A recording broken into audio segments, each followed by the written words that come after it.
शिवाय गुरवे सच्चिदानन्दमूर्तये निष्प्रपञ्चाय शान्ताय निरालम्बाय तेजसे। हरिओम प्रभु जी। आज के प्रश्न परिषद में आप सबका स्वागत है। आज का प्रश्न दिल्ली नोएडा से शोभा गुप्ता जी का है। उन्होंने पूछा है, महत तत्व क्या है? देखो प्रभु जी, शास्त्र में कई जगह महत तत्व की व्याख्या की गई है, समझाया गया है। भागवत जी में भी है और कई ग्रंथों में है, उपनिषदों में भी है। हर जगह इसकी समझूती दी गई है। वो तो आपको कहीं से भी मिल जाएगी। हम उस दृष्टिकोण से नहीं, दूसरे दृष्टिकोण से इसको जरा इसकी चर्चा करेंगे। महत तत्व की बात तब होती है जब सृष्टि सर्जन की समझ या उसकी परिभाषा की जाती है। सृष्टि सर्जन का निरूपण जब किया जाता है तब महत तत्व की बात होती है। अब शास्त्र का सार, शास्त्र का निचोड़ क्या है? जैसे मांडुक्य उपनिषद और उसकी कारिका में महात्मा जी ने लिखा कि कुछ हुआ ही नहीं, ये तो स्वप्न है। अगर कुछ हुआ होता तो इसका कोई कहते प्रमाण दिखाओ, कैसे सृष्टि हुई।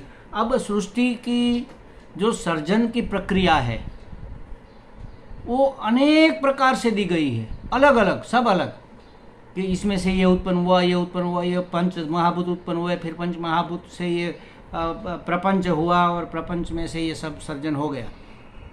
कहीं पर ये भी उपनिषद में ही कहीं पर ये भी दिखाया गया है कि 3 महाभूत है और 3 महाभूत में से ये सब कैसे हुआ, उसकी रीत अलग है। तो जब कुछ है ही नहीं तो इसकी व्याख्या क्या करें? अच्छा, हमें क्यों नहीं लगता जब ये है ही नहीं? क्योंकि हम मान कर बैठे हैं कि ये है। इसलिए शास्त्र हमें पहले आश्वासन देता है। देखो, कोई हमारे पास अगर आए, रोता बिलखता हुआ है और कहे कि महात्मा जी हमें तो बहुत बड़ा दुख है, ये दुख है, वो दुख है, ये दुख है, वो दुख है। हम कहे नहीं, कुछ दुख है ही नहीं, दुख नाम की कोई चीज़ ही नहीं है इस दुनिया में, ये तुम्हारे मन का भ्रम है। तो उसको क्या आश्वासन मिलेगा? उसको आघात लगेगा। अरे मैं पीड़ा से पीड़ित हो रहा हूँ, बिलख रहा हूँ, रो रहा हूँ और ये कहते कुछ है ही नहीं। तो इसलिए हमारे गुरु जी ने, हमारे स्वामी जी ने हमेशा हमें कहा है, पहले स्वीकार करो कि हाँ भाई, हाँ बहुत दुख है, तुम्हें भी दुख होगा, क्या दुख है बताओ। उसकी बात सुनो, उसको कहो हाँ ये तो बहुत बड़ी समस्या है, बात तो तुम्हारी सही है। फिर दूसरे बताएंगे हाँ ये भी बड़ा मुश्किल परिस्थिति है, इसमें से पास होना। अरे उसको, उसके दिल को आघात लगा है, कोई उसको छोड़कर चला गया है, या तो कोई ऐसी घटना उसके जीवन में घटी है, या तो घट रही है, कंटिन्यू हो रहा है, वो पीड़ित हो रहा है, और हम कहेंगे कि नहीं ये सब है ही नहीं, तो ये बात उसकी पकड़ में नहीं आएगी। इसलिए पहले उसकी बात को स्वीकार करो। इसको कहते हैं शास्त्र में उसके अनुभव का अनुवाद करो कि हाँ भाई तुम्हारी बात सही है, बिल्कुल है। जब शिष्य जाता है ना गुरु जी के पास, महाराज जी हमें तो संसार में आग लगी मालूम होती है, हम तो जल रहे हैं, मर रहे हैं, डूब रहे हैं, इस संसार सागर से हमें पार उठाओ, हमें पार उतारो महात्मा जी, हम तो डूबे जा रहे हैं, कोई हमें रास्ता नहीं दिख रहा है, इसमें से निकलने का, इस जन्म मृत्यु के चक्कर से बचने का हमें कोई रास्ता नहीं दिख रहा है। तब गुरु जी कहते हैं हाँ बेटे कोई बात नहीं, तुम्हारी बात सही है, लेकिन निर्भय हो जाओ, हम तुम्हें उनमें से निकालेंगे। अब है ही नहीं तो कहाँ से निकालेंगे? समझ में आई बात? फिर भी गुरुजी तो जानते हैं कि है ही नहीं, फिर भी गुरुजी तो कहते हैं कि नहीं हम उसका रास्ता दिखाएंगे, हमें पता है उसका रास्ता। तो इसलिए हमें ये बात पकड़ में नहीं आ रही है कि इसमें से ये हुआ, उसमें से ये हुआ। अगर वास्तव में हुआ होता तो उसकी कोई सीक्वेंस व्यवस्थित होती और एक ही होती, कोई अलग अलग क्यों बताते?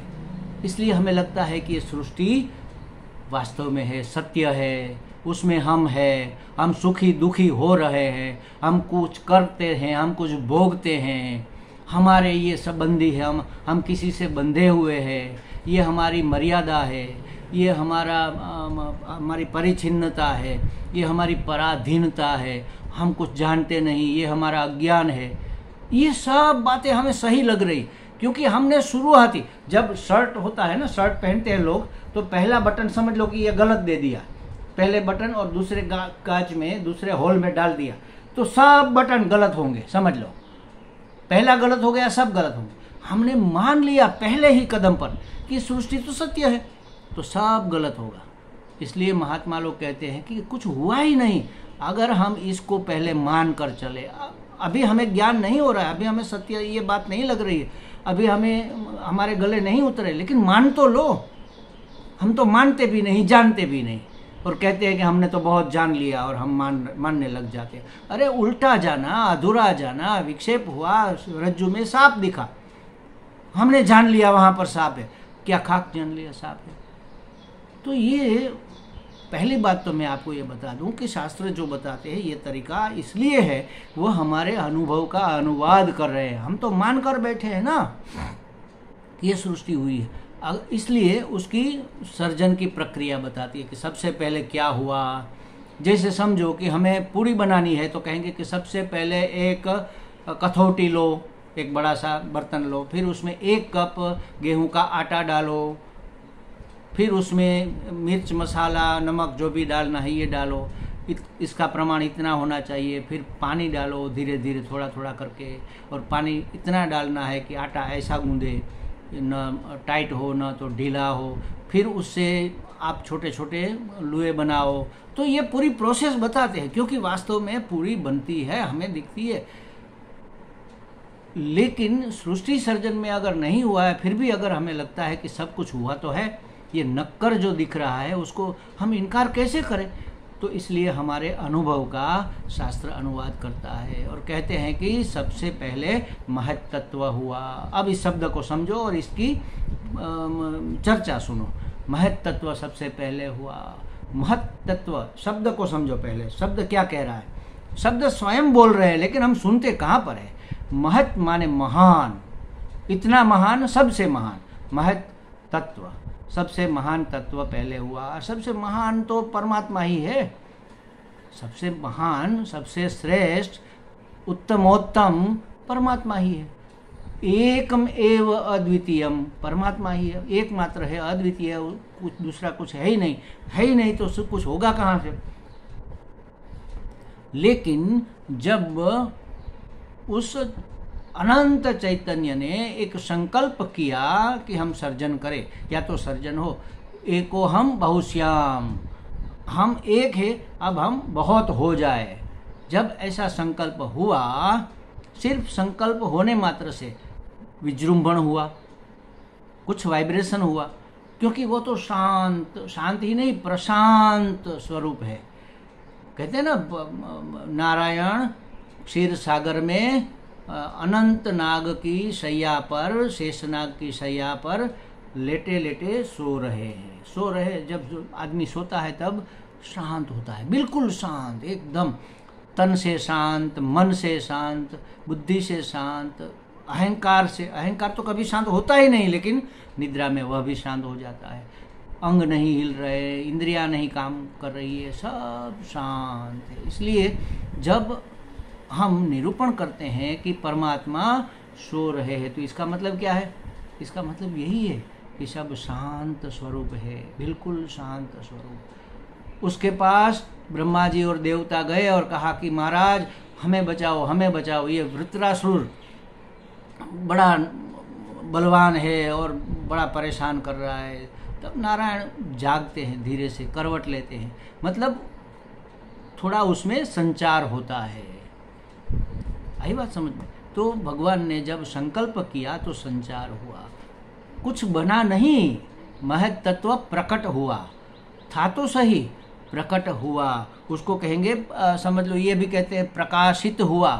था, अंधेरे में कोई चीज़ पड़ी है तो हमें दिख नहीं रही है, लेकिन जब लाइट जलाते हैं तो वह चीज़ भी प्रकाशित हो जाती है, हमें जानने में आती है। तो नारायण प्रकाशित हुआ, परम तत्व, महत् तत्व प्रकाशित परमात्मा को कहते हैं। परमात्मा स्वयं प्रकाश है, प्रकाशित ही है, लेकिन हमें नहीं दिख रहा है। हमें दिख जाए, जैसे दूज का चांद है, समझ लो। आकाश में होता तो है, कोई यंग लड़का लड़की आएगा और हम उसको पूछेंगे देख लो बेटे कहीं दूज का चांद दिख रहा है क्या, तो वो देखता हाँ महाराज जी ये सामने रहा, लेकिन हमें तो नहीं दिख रहा, हमारे लिए प्रकाशित नहीं हो रहा, सबके लिए हो रहा है, क्योंकि हमारी नज़र थोड़ी कमज़ोर हो गई है, इतना जल्दी पकड़ नहीं पा रही, छोटी सी रेखा होती है दूज के चंद्र में, तो हमें तो दिख नहीं रहा है।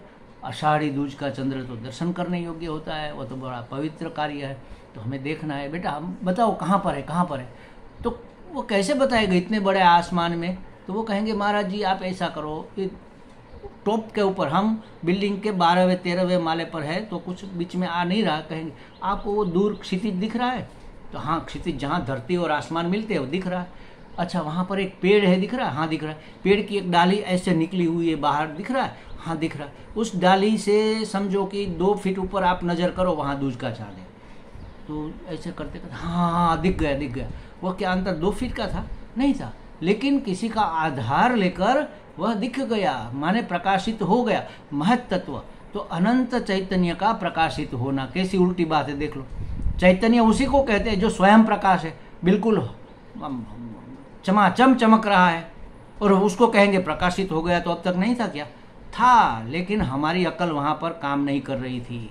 तो जब अनंत चैतन्य का प्रथम प्राकट्य होता है, प्रथम वह प्रकाशित होता है हमारे लिए, अभिव्यक्त होता है, समझ लो, था तो सही, अभिव्यक्त हुआ हमारे लिए, दूसरी उसके लिए बात नहीं, हमारी ओर से बात है, हमारे लिए जब अभिव्यक्त हुआ तब उसको कहेंगे महत तत्व। बनता नहीं है कुछ, रूपांतरित हुआ, इस फॉर्म में आया कि हम उसको जान सके, उसको पकड़ सके, उसके दर्शन कर सके, उसका उपयोग कर सके, उसमें से कुछ निकाल सके अर्थ, तो रूपांतरित हुआ। हमारे गुरुजी इसको ऐसे कहते हैं, विद्यमान तो है परमात्मा, वर्तमान नहीं है, हमें वर्तमान करना है, विद्यमान होना माने हर जगह व्याप्त है, लेकिन वर्तमान नहीं है, हम उसको बरत नहीं रहे, हम उसको जान नहीं रहे, हमें उसको जानना है, और हमने जान लिया तो वर्तमान हो गया, बस उसी तत्व का नाम है महत तत्व।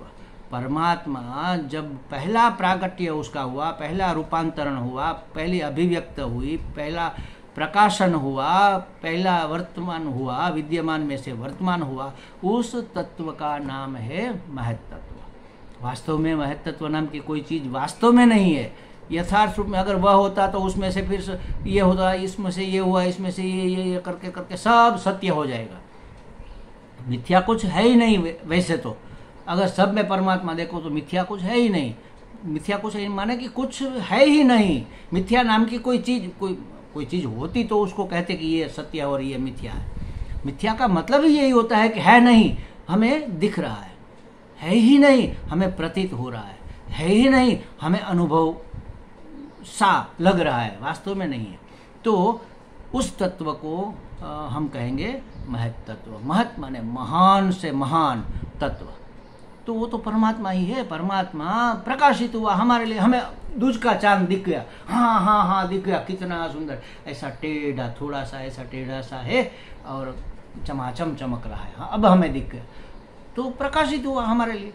तो वो तो प्रकाशित था ही, लेकिन हमारे लिए प्रकाशित हुआ, सबके लिए प्रकाशित था, हमारे लिए प्रकाशित हुआ। तो जो जीव है, जो प्राणी है, उसके लिए प्रकाशित हुआ जब परमात्मा, तब उसको महत तत्व हम कहेंगे। ये व्याख्या बड़ी विचित्र हमने की है, कहीं शास्त्र में इसका आपको आधार नहीं मिलेगा, लेकिन समझने के लिए हमारा ये तरीका है, वो हमने आपको बता दिया। अब आप जानो और आपकी समझ जाने। हमें लगता है थोड़ी बातें तो स्पष्ट हो गई होगी। हरिओम।